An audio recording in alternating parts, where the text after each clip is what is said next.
Welcome to me in Africa channel. మీరు diet చేస్తున్నారా? Late night అయిపోయిందా? చాలా తొందరగా వంట చేద్దాం అనుకుంటున్నారా? అయితే ఈ సింపుల్ రెసిపీ మీకోసమే. ఇంట్లో అవిసెలు ఉంటే సరిపోద్దండి. ఇది చాలా చాలా చాలా సింపుల్ రెసిపీ. అది కూడా లిక్విడ్ డోతో దోశలు వేసుకున్నంత ఈజీగా వేసేసుకోవచ్చు. ఇందులో నేను స్టఫ్ చేసుకున్నాను. అలా మీరు చేసుకోకుండా నార్మల్ దోశలతో ఏదో కొబ్బరి చట్నీ చేసుకొని లేదా పల్లీల చట్నీ చేసుకొని కూడా తినేయచ్చు. చాలా సింపుల్ అండ్ హెల్దీ రెసిపీ మీకోసం. నేను 2 కప్పుల అవిసె పొడికి 1 కప్పు కొబ్బరి పొడి, కొద్దిగా ఉప్పు, కొద్దిగా మిరియాల పొడి వేసి కొద్దిగా చీజ్ కూడా వేసి దోశ పిండిలాగా కలిపి పెట్టుకున్నాను.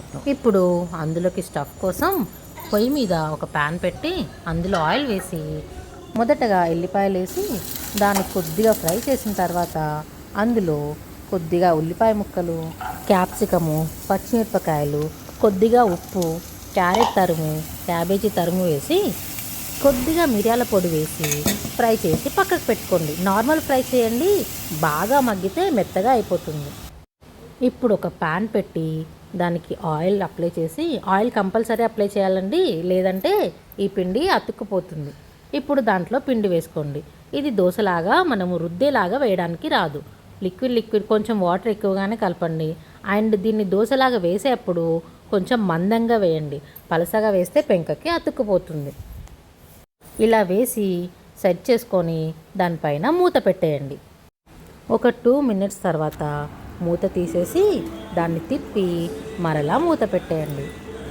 దోశ తిప్పుకునేటప్పుడు చాలా జాగ్రత్తగా తిప్పండి, లేదంటే పెంకకు అతుక్కుపోయి ఇరిగిపోయే ప్రమాదం కూడా ఉంది. మీకు చీజ్ అంటే ఇష్టం ఉంటే పైనంగా కొంచెం చీజ్ వేసుకోండి. అప్పుడు చట్నీ లేకుండా ఊరికే రోల్ చేసేసుకొని తినేసేయచ్చు. తినడానికి చాలా బాగుంటుంది.